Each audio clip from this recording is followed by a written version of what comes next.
Hello everyone, this is Dimple Agarwal. Welcome you all to Classomania. Today we are going to start our new chapter, that is Fundamental Unit of Life. In today's video, I'm just going to explain you about the introductory part of the chapter, the basic discoveries of the cell and the basic structure of the cell. In the later videos, you are going to study more about the components of the cell, the basic three components of the cell and the other components of the cell which are called as the cell organelles and why they help us to cells to perform the specific functions. So let's start today's video.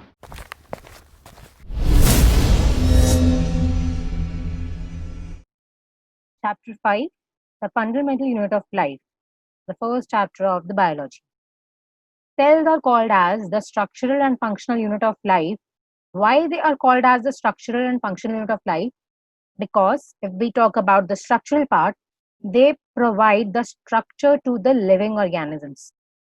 Why I'm not saying to our body specifically, because not just the human structure, the human body structure, but they provide structure to the microorganisms also, to the plants also, and to the animals also. The various different living organisms which are living around us, they provide the structure to those living organisms.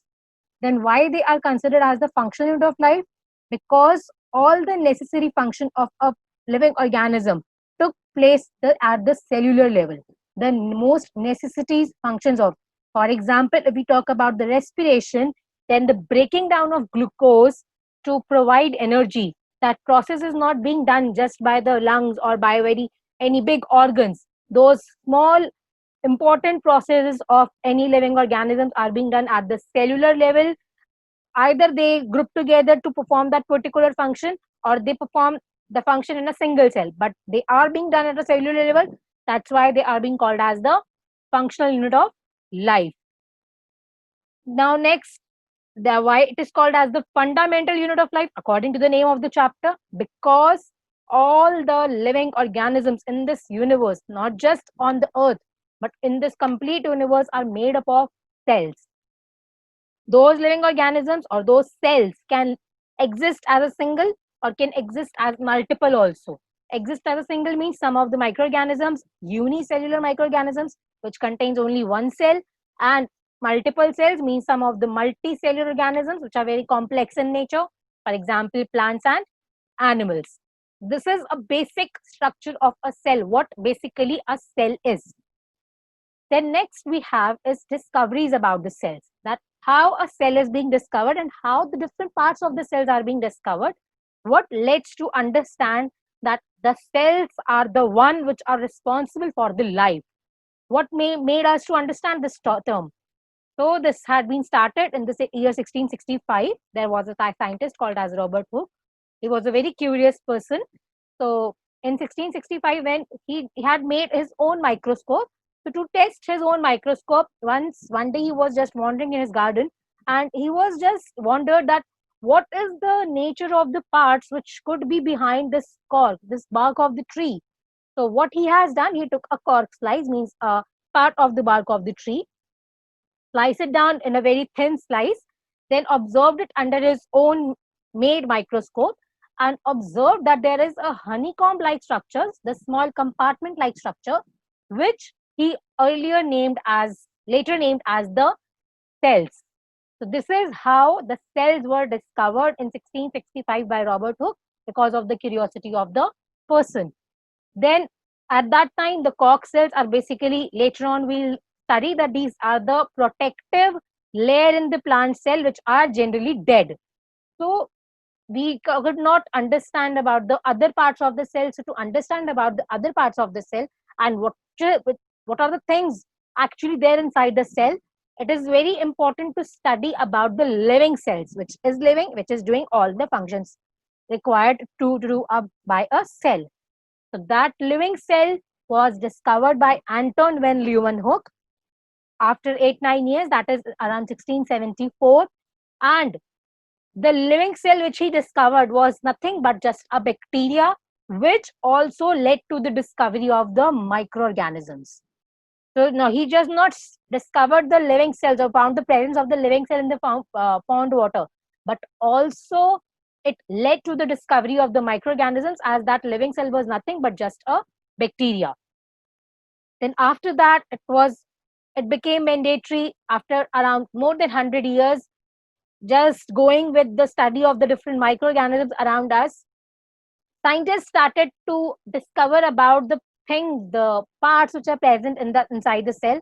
And the first and the most important part which is there is called as the nucleus. Its existence, the first existence of the nucleus was recognized by the Robert Brown in 1831. He was the one who recognized that there is a central structure, a small structure inside the cell, which is being in the center and which controls all the activities of the cell.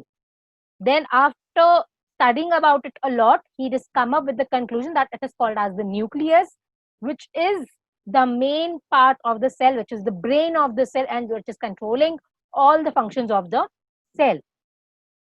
Then with that, after some years, like 6, 7 years or 8 years, Purkinje was another scientist who again come up with the presence of the protoplasm, which is later on it comes to know that protoplasm is not just the liquid which is present inside the cell, it comprises of something else also. So at that time, Purkinje said that there are main three things. The cell was already being discovered, its center part being discovered, then what is being remained?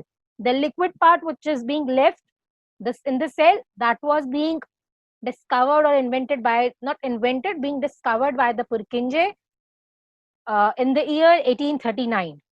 In the same year, there were two scientists, Schilden and Schwann, who were working upon the cell theory. They named their theory as a cell theory, which basically is what we'll talk in the next slide. And then 1855, because their cell theory was not comprising of all the necessary points which a person, common man should know about the cells. So Virchow explained about all those important points and elaborated their cell theory into the existing cell theory which we know nowadays. So what basically a cell theory is? Cell theory is that the first point in the cell theory says that cell is the structural and functional unit of life of all living things. So the main definition of the cell which we are studying right now is a part of the cell theory which was given by the Schilden and Schwann.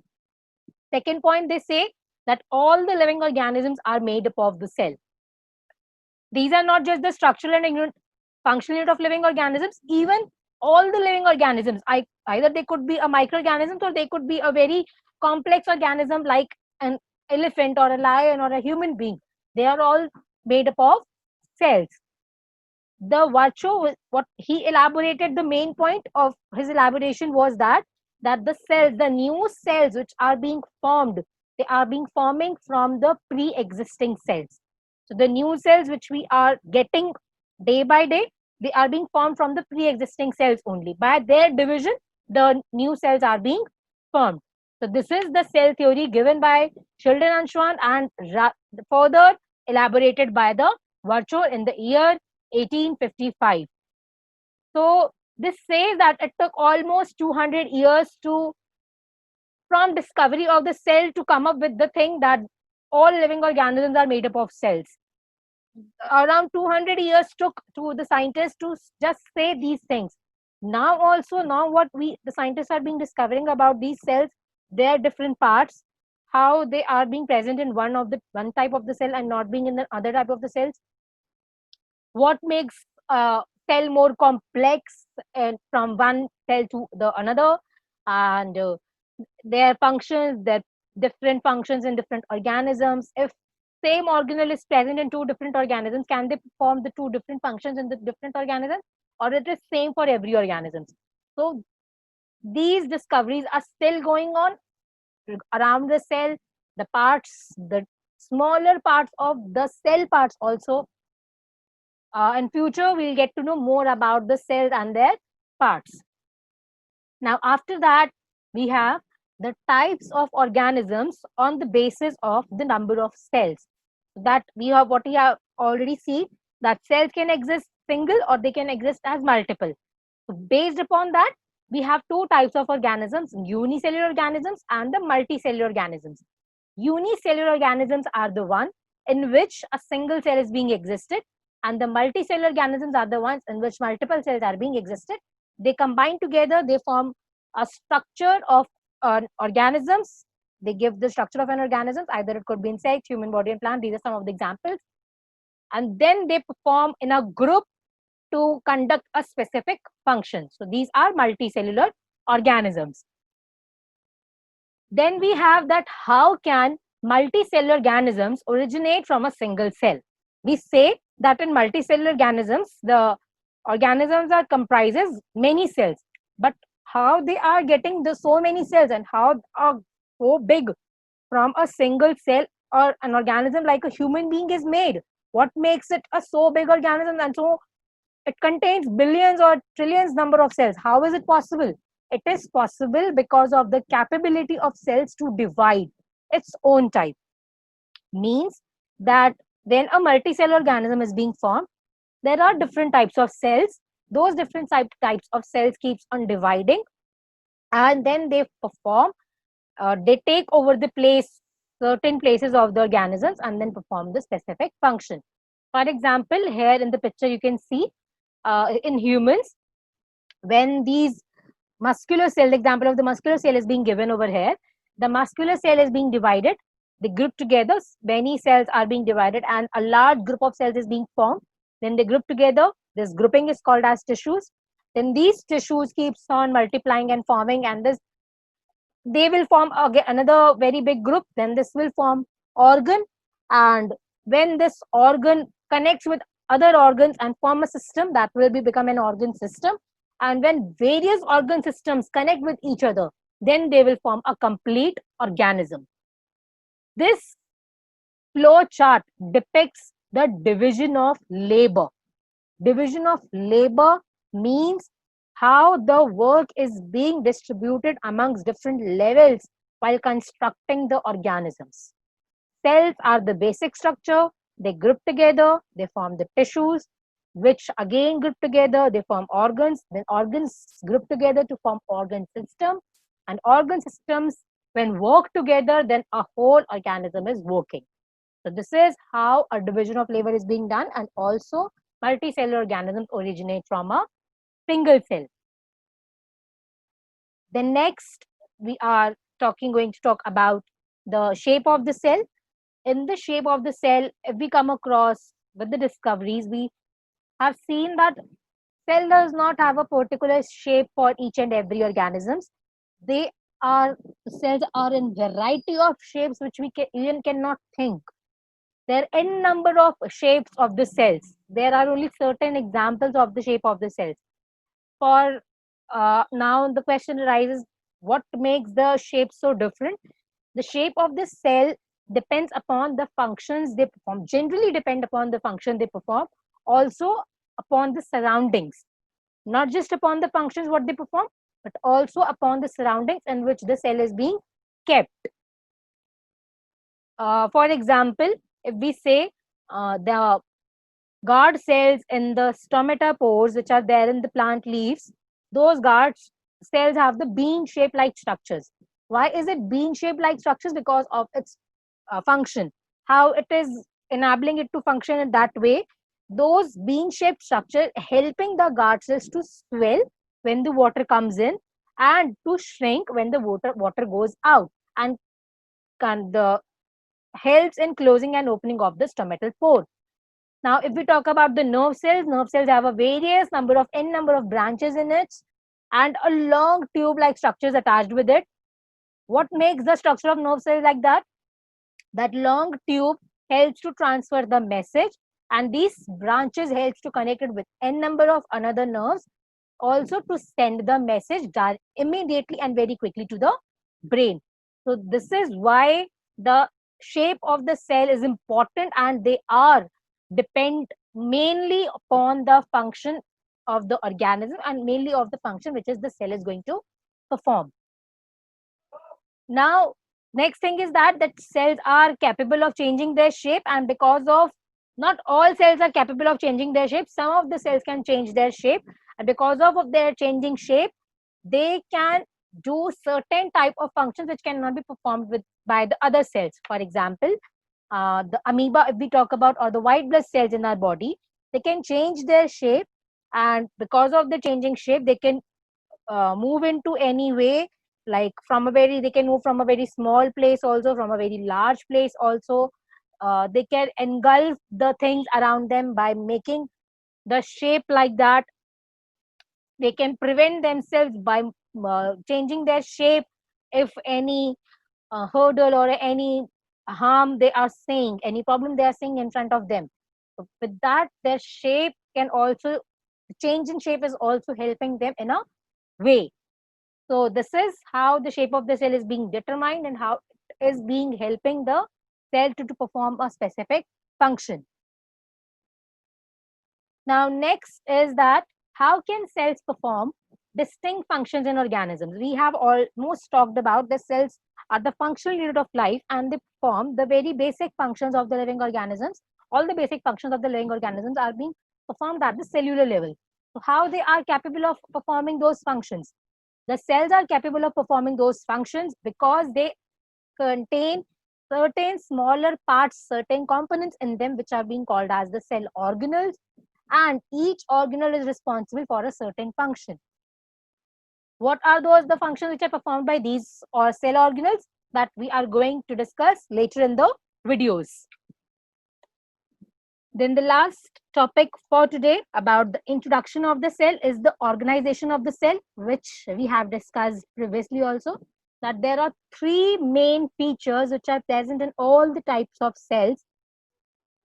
Either it could be a very basic cell or it could be a very complex cell. Those three structures are the plasma membrane, or called as the cell membrane, the membrane which surrounds the cell; nucleus, the brain of the cell, which controls all the functions of the cell; and the jelly liquid part which is being present between the cell membrane and the nucleus, called as the cytoplasm. Now remember, here I am using the term cytoplasm. Earlier Purkinje has said that the liquid part is called as the protoplasm.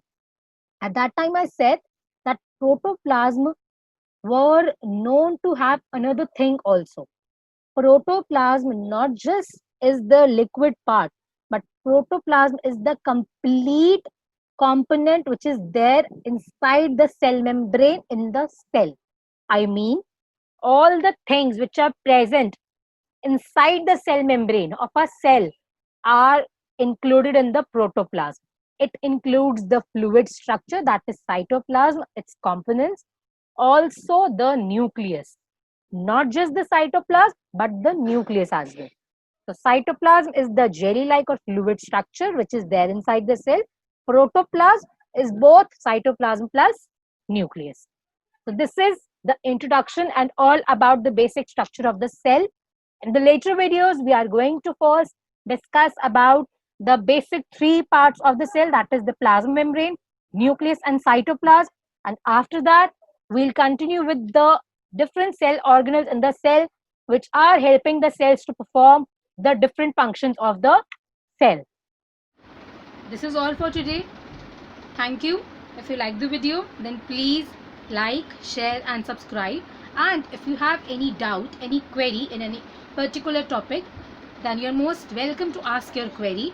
Drop your question in the comment box down below. Thank you.